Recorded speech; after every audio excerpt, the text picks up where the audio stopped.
नमस्कार আমি অর্পিতা ভার্গব কাল দর্শন বাই অর্পিতা চ্যানেলে আপনাদের সবাইকে স্বাগত। আশা করি আপনারা সবাই ভালো আছেন। আজকে আবার আপনাদের সামনে চলে এসেছি জ্যোতিষের একটা ইউনিক টপিক নিয়ে, এবং এটাকে বলতে পারেন বহু চর্চিত টপিক এই মুহূর্তে। সেটা হলো নক্ষত্র এবং নবতারা চক্র। এখন সোশ্যাল মিডিয়া খুললেই দেখতে পাবেন নবতারা চক্রের উপরে কি বিশাল বিশাল আলোচনা চলছে। নবতারা চক্রের উপরে কোর্স শুরু হয়ে গেছে, কিন্তু অ্যাকচুয়াল নবতারা চক্র কি তখনই আপনারা বুঝতে পারবেন যখন এই পুরো প্রোগ্রামটা আপনারা দেখবেন। প্রথমেই আমরা বলি যে নক্ষত্র মানে কি, কারণ নবতারা চক্রের গঠনই মেন মূল কাণ্ডারি হলো নক্ষত্র। আমরা জানি আমাদের 27টা নক্ষত্র আছে, 9টা গ্রহ আছে, 12টা রাশি আছে। এইটা নিয়েই আমাদের কালচক্র, ঠিক আছে। তো আমাদের যেটা মূল 27টি নক্ষত্র তাকে বেস করেই তৈরি হয়েছে নবতারা চক্র। কিন্তু এই যে আমি বলছি নক্ষত্র, আবার দেখবেন ইংলিশে কেউ কেউ তাকে স্টারও বলে। জ্যোতিষরা বলে দেখবেন যে আপনার গ্রহটা অমুক নক্ষত্রে বসে আছে বা অমুক স্টারে বসে আছে, কিন্তু ফর ইয়োর কাইন্ড ইনফরমেশন আপনাদের এইটা আগে আমি বোঝাই, নক্ষত্র আর স্টার কিন্তু এক জিনিস নয়। নক্ষত্র মানে হলো স্কাই ম্যাপ, আর স্টার মানে হলো জ্যোতিষ্ক। যেমন ধরুন, অনেকে প্রশ্ন করতে পারেন আপনারা যে সান তো স্টার, তাহলে সানকে কেন আপনারা গ্রহ বলেন? এই যে প্রশ্নগুলো আমার কাছে আসে না, তখনই মনে মনে ভাবি যে প্রত্যেককে তো আলাদা আলাদাভাবে এই কথাগুলোর উত্তর দেওয়া সম্ভব না। সেই জন্য আমার অনুষ্ঠানে বা আমার চ্যানেলের প্রোগ্রামে এগুলো আপনাদের সামনে তুলে ধরি, যাতে এই একটা ভিডিওর মাধ্যমে সবার কাছে, যারা আমার কাছে কোয়েশ্চেন করে তারাও, প্লাস আপনারা যারা উপর থেকে আমাকে শুনছেন, প্রত্যেকের কাছে যেন এই ম্যাটারগুলো প্রত্যেককে আমি আলাদা আলাদাভাবে ক্লিয়ার করতে পারি। নক্ষত্র হলো স্কাই ম্যাপ, আর স্টার মানে জ্যোতিষ্ক। আবারও বলছি, অনেকগুলো জ্যোতিষকে সমন্বয়ে কিন্তু নক্ষত্র তৈরি হয়। আপনারা দেখবেন আগেকার দিনে যারা নাবিক ছিল, এখনকার মতো কম্পাস তো তাদের কাছে ছিল না, তারা কিন্তু ওই যে 27টা নক্ষত্র, ওই যে স্কাই ম্যাপ, সেই দেখেই কিন্তু তারা নিজেদের শিপকে সেল করত জাহাজের, কিন্তু ওইভাবেই ওই পথেই ওই সমুদ্রের মধ্যে চালনা করতো ওই নক্ষত্রগুলোকে দেখে। যদি নক্ষত্র আর স্টার এক হতো তাহলে সে তো একটা জায়গায় দপদপ করছে, তাহলে কিভাবে সে একটাকে দেখে যাবে?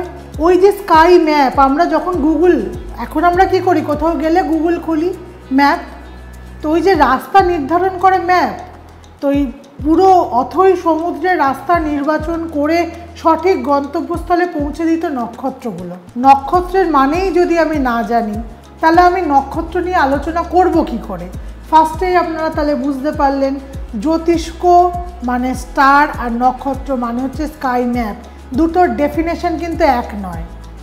দ্বিতীয় নম্বর কথায় আমরা আসি যে নবতারা চক্র। এই যে আমরা নবতারা চক্র নিয়ে, চন্দ্র আপনার সম্পদ নক্ষত্রে থাকলে এই হবে, বৃহস্পতি আপনার সেম নক্ষত্রে থাকলে এই হবে।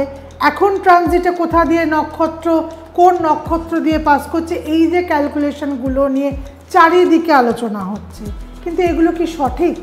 মূলত জন্ম, সম্পদ, বিপদ, সেম, প্রত্যারি, সাধক, বদ, মিত্র, অতিমিত্র, এই যে 9টা যে বাইফার্কেশন প্রত্যেকের জন্যই এক।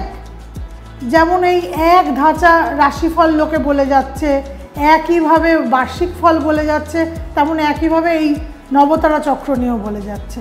আপনাদের একটা কথা বলি, 27টা নক্ষত্রের মধ্যে 9টা ভাবে ভাগ করা আছে জন্মা, অনুজন্মা, ত্রিজন্মার মধ্যে। ত্রিজন্মা মানে যে পাস্ট লাইফ আমরা ক্যারি ফরওয়ার্ড করছি, ত্রিজন্মা মানে আমাদের পাস্ট লাইফ। 9টা নক্ষত্র আমাদের পাস্ট লাইফের, 9টা নক্ষত্র আমাদের এই লাইফের, 9টা নক্ষত্র আমাদের ফিউচার লাইফের। যদি আমরা না জানি 9টা নক্ষত্রের মধ্যে কোন নক্ষত্রটা আমাদের এই জন্মের জন্য প্রযোজ্য, কি করে আমরা বাইফার্কেট করব যে কোন নক্ষত্রটাতে আমি কাজ করলে আমার ভালো রেজাল্ট হবে? ধরুন বৃহস্পতি হচ্ছে আপনার সম্পদ নক্ষত্রের মালিক, কেমন? তার সারা রাশিচক্রে তো বৃহস্পতির 3টে নক্ষত্র আছে, পুনর্বসু আছে, বিশাখা আছে, পূর্ব ভাদ্রপদা আছে। কিন্তু অ্যাকচুয়াল এই জন্মের জন্য কোনটা আপনার জন্য অ্যাপ্লিকেবল? আপনি কি পুনর্বসু নক্ষত্রের দিনে ইনভেস্টমেন্ট করবেন, নাকি আপনি বিশাখার দিনে ইনভেস্টমেন্ট করবেন, নাকি আপনি পূর্ব ভাদ্রপদের দিনে ইনভেস্টমেন্ট করবেন? এই বাইফার্কেশনটা কে করে দেবে? আজকে যদি টুইন বেবির একটা ধরুন চার্ট হলো, টুইন বেবি এক্সাম দিতে যাচ্ছে, যাদের দুজনের বড় জোর 2 থেকে 5 মিনিটে তাদের ডিফারেন্স, তাদের চার্টকে আপনি কিভাবে বাইফার্কেট করবেন সার্বিক বিচার করে? কোনো দিন সম্ভব? নিজেদের কাছেই প্রশ্ন করুন। আমি আপনাদের কাছেই প্রশ্নগুলো তুলে ধরছি। আপনাদের এই পুঙ্খানুপুঙ্খ বোঝানোর একটাই কারণ, জ্যোতিষকে গিমিক হিসাবে নেবেন না। ওই সবাই কি বলছে, রাশিফল খুললেই রাশিফল দেখো, বা ওই নবতারা চক্র একই ধাঁচা, আজ এই নক্ষত্র দিয়ে সান পাস করছে তো আপনার এই ক্ষতি হবে। আপনার বৃহস্পতি এখন রোহিণী, এই যে এখন বৃহস্পতি রোহিণী দিয়ে পাস করছে, তাহলে ধরুন চন্দ্র যাদের সম্পদ নক্ষত্র, তাহলে কি প্রত্যেকেরই রোহিণীটাই কাজ করছে? আপনারা নিজেদের এখন তো প্রত্যেকের কাছে সফটওয়্যার রয়েছে, খুলে দেখুন তো। আমার তো মনে হচ্ছে প্রচুর লোক, হাজার হাজার লোকেদের জন্ম ছকে বৃহস্পতি হয়তো বসে রয়েছে রোহিণী নক্ষত্রে, বা আপনার চার্ট অনুযায়ী হয়তো রোহিণী আপনার, চন্দ্র আপনার সম্পদ নক্ষত্রের মালিক, কিন্তু সেটা রোহিণী না হস্তা না শ্রবণা। মানে বৃহস্পতি আপনার রোহিণী দিয়ে যখন ক্রস করছে সেই সময়টা বেস্ট রেজাল্ট দেবে, না হস্তা দিয়ে যখন পাস করবে তখন বেস্ট রেজাল্ট দেবে, না যখন শ্রবণা দিয়ে পাস করেছিল তখন বেস্ট রেজাল্ট দিয়েছিল? এই বাইফার্কেশন না জানলে, এই জন্মা অনুজন্মা ত্রিজন্মা, কোন জন্মের কোন নক্ষত্রের পার্টটা কাজ করে, এটা না জানলে কিন্তু নবতারা চক্র করা সম্ভব নয়। সুতরাং যদি আরও জ্যোতিষের বিভিন্ন পুঙ্খানুপুঙ্খ জানতে চান, আমি শর্ট করে বলতে যাই ছোট ছোট আঙ্গিকে, নেক্সটে আরও বিস্তারিত আসব। জাস্ট আপনাদের একটা করে ক্লু দিয়ে যাই যাতে আপনারা বুঝতে পারেন।